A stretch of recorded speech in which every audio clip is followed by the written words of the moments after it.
Baik, di sini saya akan menjelaskan tentang artikel memahami ragam metode pembayaran modern. Transaksi pembayaran telah menjadi bagian integral dari kehidupan sehari-hari kita. Setiap kali kita membeli barang atau jasa, kita terlibat dalam proses pertukaran nilai yang disebut transaksi pembayaran.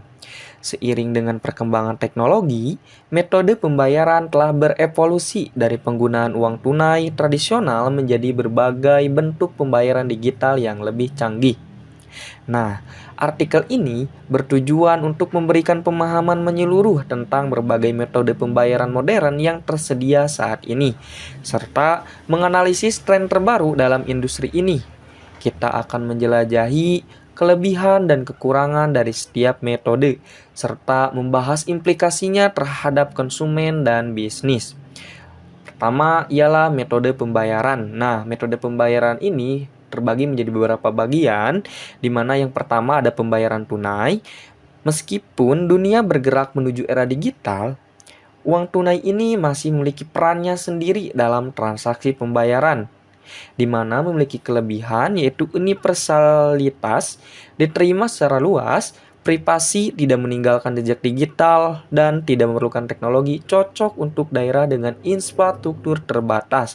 Namun, setiap ada kelebihan pasti ada kekurangan, di mana kekurangannya ialah resiko kehilangan ataupun pencurian, kurang praktis untuk transaksi besar, dan juga sulit dilacak berpotensi digunakan untuk aktivitas ilegal.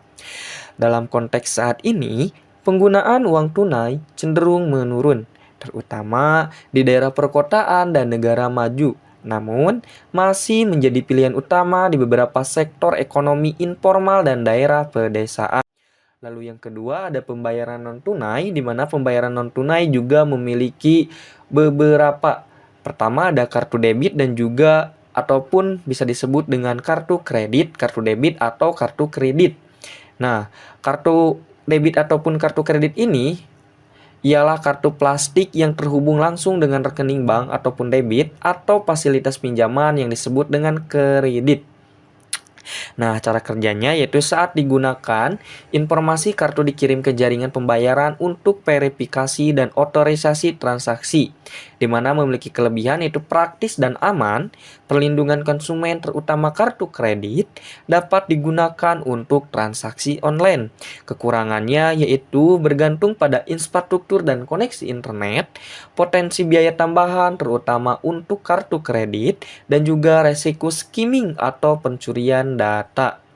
Lalu yang kedua ada dompet digital atau sering disebut dengan e-wallet, di mana aplikasi yang menyimpan informasi pembayaran secara digital di smartphone. Cara kerjanya yaitu pengguna dapat mentransfer dana ke aplikasi dan menggunakannya untuk berbagai transaksi, baik online maupun offline. Kelebihannya sangat praktis dan cepat, sering menawarkan cashback ataupun promo, dan dapat diintegrasikan dengan layanan lain seperti transportasi, delivery, maupun pemesanan makanan ataupun juga hotel. Nah, kekurangannya bergantung pada smartphone dan koneksi internet. Beberapa merchant mungkin belum menerima metode ini dan juga potensi masalah keamanan jika perangkat hilang atau diretas. Lalu yang ketiga yaitu ada transfer bank, di mana pengiriman uang langsung dari satu rekening bank ke rekening lainnya. Cara kerjanya yaitu pengguna memasukkan detail rekening penerima dan jumlah yang akan ditransfer melalui aplikasi bank ataupun ATM. Kelebihannya itu aman dan dapat diandalkan, cocok untuk transaksi besar, tersedia fitur transfer terjadwal, namun memiliki kekurangan yaitu mungkin memerlukan waktu lebih lama terutama antar bank, biaya transfer terutama untuk transfer antar bank dan internasional, lalu memerlukan informasi rekening yang akurat. Terima kasih. Sekian akan dijelaskan oleh rekan saya. Baik, yang selanjutnya nomor 4, pembayaran melalui aplikasi. Pembayaran ini dilakukan melalui aplikasi khusus seperti aplikasi marketplace atau layanan tertentu. Cara kerjanya, pengguna menghubungkan metode pembayaran, kartu atau e-wallet ke aplikasi dan melakukan transaksi langsung di dalamnya. Adapun kelebihan dan kekurangannya. Kelebihannya terintegrasi dengan layanan yang digunakan, sering menawarkan promo khusus, dan memudahkan pelacakan transaksi. Kekurangannya terbatas pada aplikasi tertentu, potensi masalah privasi data, dan bergantung pada stabilitas aplikasi. Yang kelima, ada QR Code, yaitu pembayaran dengan memindai kode QR menggunakan HP atau smartphone. Cara kerjanya, penjual menampilkan kode QR dan pembeli memindai dengan aplikasi pembayaran dan mengkonfirmasi jumlah pembayarannya. Kelebihannya, sangat cepat dan mudah, tidak memerlukan peralatan khusus bagi penjual, dan mengurangi kontak fisik, penting pada era pandemi. Kekurangannya memerlukan smartphone dengan kamera dan aplikasi yang kompatibel, bergantung pada koneksi internet, dan potensi kesalahan pemindaian. Yang keenam, cryptocurrency, yaitu mata uang digital yang menggunakan teknologi blockchain untuk transaksi. Cara kerjanya, pengguna memiliki dompet digital cryptocurrency dan melakukan transaksi peer-to-peer tanpa perantara bank. Kelebihannya, transaksi global tanpa batasan, tingkat privasi yang tinggi, dan potensial sebagai investasi. Kekurangannya, volatilitas nilai yang tinggi, pemahaman teknis yang diperlukan, dan regulasi yang masih berkembang di banyak negara. Yang selanjutnya ada perbandingan metode pembayaran. Bisa dilihat di samping saya. Yang selanjutnya ada infrastruktur pembayaran, yang dimana sistem pembayaran nasional dan internasional. Sistem pembayaran nasional dan internasional merupakan tulang punggung dari transaksi keuangan modern. Di Indonesia, Bank Indonesia berperan sebagai otoritas sistem pembayaran nasional, mengatur dan mengawasi sebagai sistem seperti BI Real Time Gross Settlement untuk transfer dana besar antar bank, dan sistem clearing nasional Bank Indonesia untuk transfer retail. Secara internasional, sistem seperti Society for Worldwide Interbank Financial Telecommunication memfasilitasi transfer dana lintas negara. Yang selanjutnya ada teknologi pendukung.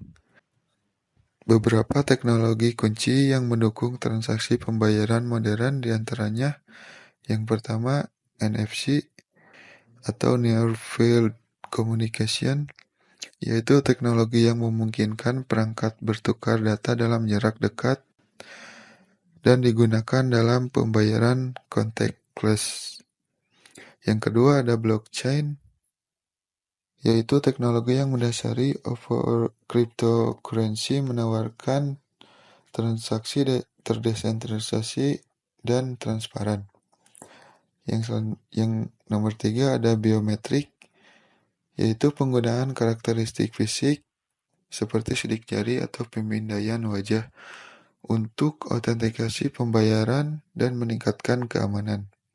Nomor 4, keamanan cyber, yaitu enkripsi data, deteksi fraud, dan protokol keamanan lainnya untuk melindungi transaksi digital. Sekian dari saya. Assalamualaikum warahmatullahi wabarakatuh. Baik, di sini saya perwakilan dari kelompok 11 akan menjelaskan terkait transaksi pembayaran, di mana di sini saya akan membahas tren terbaru. Di sini ada pembayaran tanpa sentuh, pembayaran melalui suara, dan pembayaran lintas batas.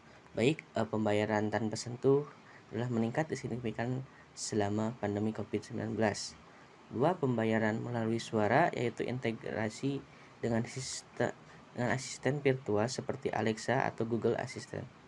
3. Pembayaran lintas batas, yaitu solusi untuk memudahkan transaksi internasional dengan biaya yang lebih rendah.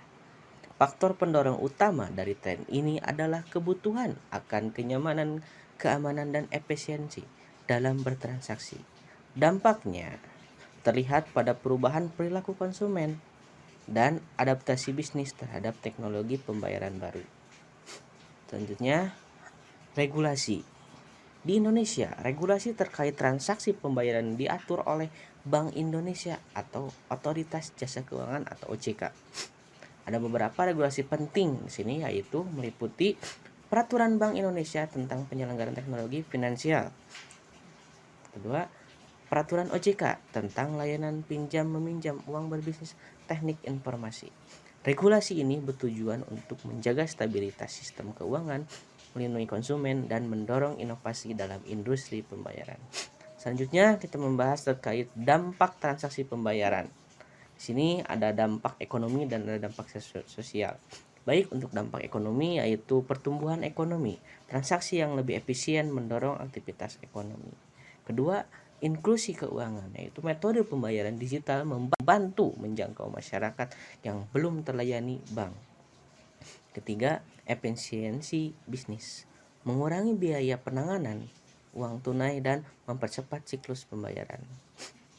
Kedua, dampak sosial, yaitu perubahan gaya hidup. Masyarakat menjadi lebih terbiasa dengan transaksi digital. Kedua, keamanan, mengurangi resiko kejahatan terkait uang tunai namun memunculkan tantangan keamanan cyber. Ketiga, privasi data, meningkatkan kekhawatiran tentang penggunaan data transaksi oleh pihak ketiga. Oke, selanjutnya membahas tentang tantangan dan peluang. Tantangan itu di sini ada keamanan cyber, meningkatkan kompleksitas serangan cyber terhadap sistem pembayaran. Kedua, penipuan, evolusi metode penipuan yang memanfaatkan teknologi baru. Ketiga, kesenjangan digital, memastikan akses yang merata terhadap teknologi pembayaran modern. Selanjutnya, peluang. Peluang di sini ada beberapa indikator, yaitu ada di inovasi, pengembangan solusi pembayaran yang lebih cepat, aman, dan mudah dipergunakan.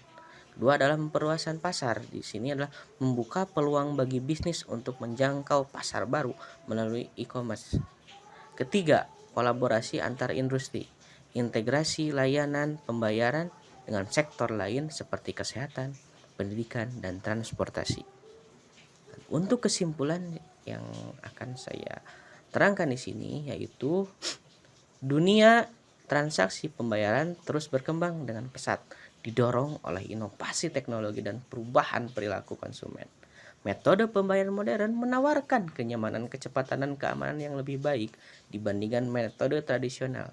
Namun, tantangan seperti keamanan cyber dan inklusi keuangan tetap menjadi fokus utama. Kedepannya, kita dapat mengharapkan integrasi yang lebih seamless antara berbagai metode pembayaran dengan fokus pada pengalaman pengguna yang lebih baik dan keamanan yang lebih tinggi. Penting bagi konsumen untuk tetap up to date dengan perkembangan ini. Sementara pelaku bisnis perlu beradaptasi untuk memanfaatkan peluang yang akan muncul.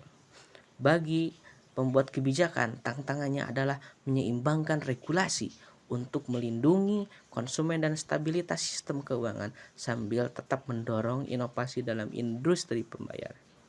Dengan pendekatan yang tepat, ragam metode pembayaran modern ini dapat menjadi katalis untuk pertumbuhan ekonomi yang inklusif dan berkelanjutan. Mungkin sekian yang dapat saya sampaikan. Wassalamualaikum warahmatullahi wabarakatuh.